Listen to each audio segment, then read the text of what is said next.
So this one is just pretty much a bingo game, but with some extra features. You can see here, so the Lingo bingo game allows anyone to host a bingo game from their phone or computer, or iPad, whatever, which shows the host and the players instant feedback on responses. So the game can be hosted by the teacher with the whole class, or in smaller groups with a student hosting. The target items on the bingo boards can be a target picture or a word. And so unlike your sort of regular number bingo game, in this type of bingo, any item called by the host will definitely be on the board. All those, everybody has the same items, they're just mixed up in different ways on their board. So I'll just quickly give you the overview, and then hopefully we can do just a quick game to give you the idea. So the main way to play is communicative play mode. So here you can see side by side the host's view, and on the left, and on the right is the player's view. So the host will see one kind of cue, and they will explain that to the students. So in this kind of mode, of course, the host is not showing their screen to the players. So they see it, they describe it, the players try and find it in their board. In this bingo board, you can have 3x3 or 4x4. So you can do it with pictures like that.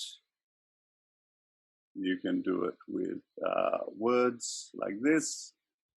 And there's an extra mode, which is more challenging, in which you can do it in this mode. So the players can't actually see the full target word, so they have to use more productive knowledge to be able to find those words. So there's many different ways you could do it.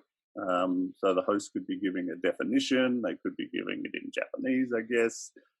You could give them different types of sentence frames to use when describing the target word.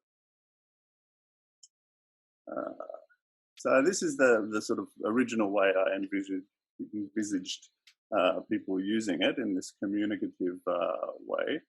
But you can actually do it in a different way, where the players are seeing the screen. So as the host, you could project the screen and show a different cue than the players are seeing, something like this. So you could project the picture, and the students would be able to tap the word, or in that hidden letters mode to make it more challenging,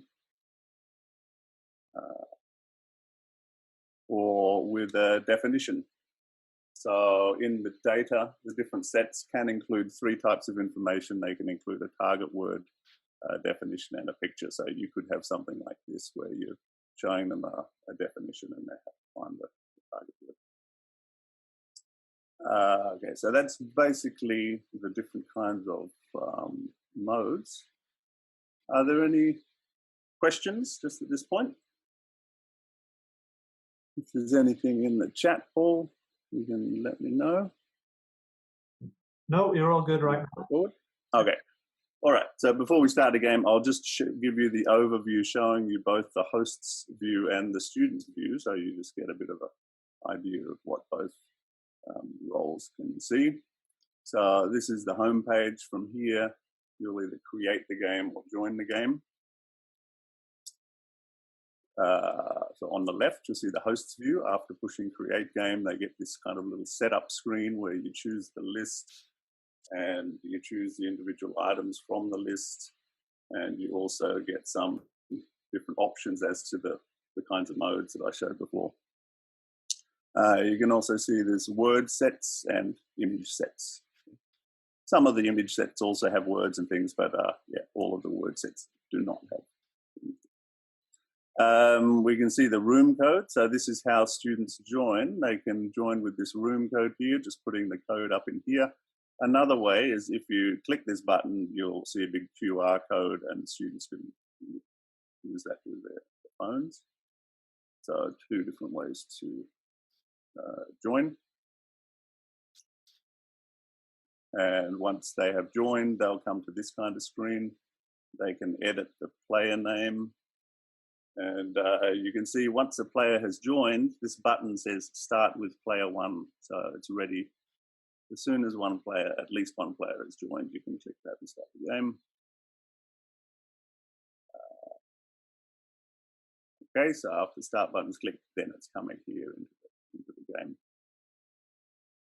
And we can see here in this view, this will have all of the players listed here, not just one. Whoever's joined the game will be listed here with the number they've gotten correct and if they've gotten bingos.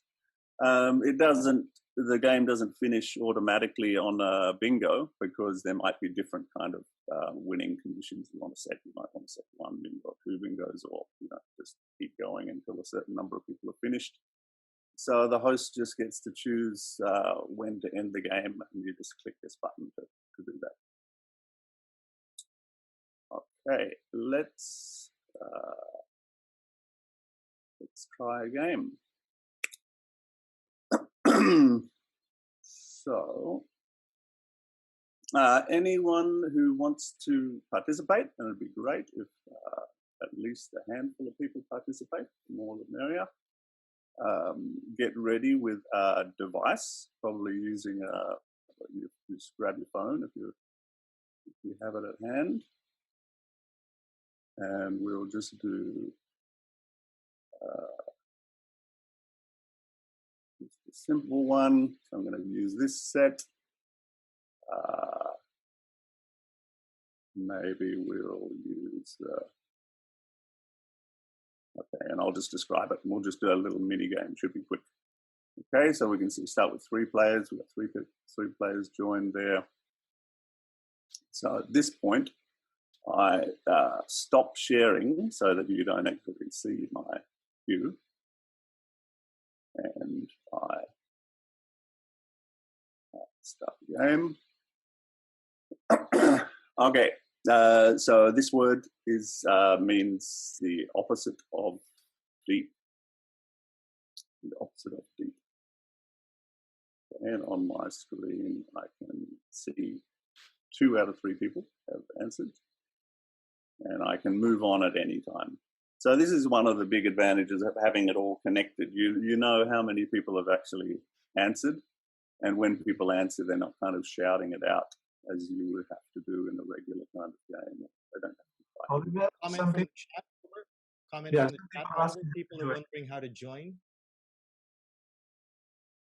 Sorry, we haven't joined yet. Madeline, you okay? Maybe we'll start up again. We'll see if we have a few more. If there's a few more people who'd like to join, that's fine. Let's comment from the chat. Will not let me join because it's already in progress. Yeah. Okay. Maybe I started a little bit too quickly there. We've got 5 players now. Let me just show that again. Okay. We'll restart. Okay. Cool. We've got 7 people now. Any more? I'll give you a bit more warning before I start. Okay, great. Excellent. 10. Okay, final call for players. 11. 12. Okay, cool. That's a good number. Let's start there. Okay, and just for the first part, I'll just show you the first one, and then I'll stop sharing the screen. Okay, so nice. Here we have the player list, and I have my first hint. So the first one, this is the opposite of deep, as in water that is not deep is very. You can see here, I can see the people responding, and when everyone's responded, this will go like this. So I can move on. I can move on earlier if I wanted though. Okay, so now I'm going to stop sharing and give you the student experience of having to listen carefully.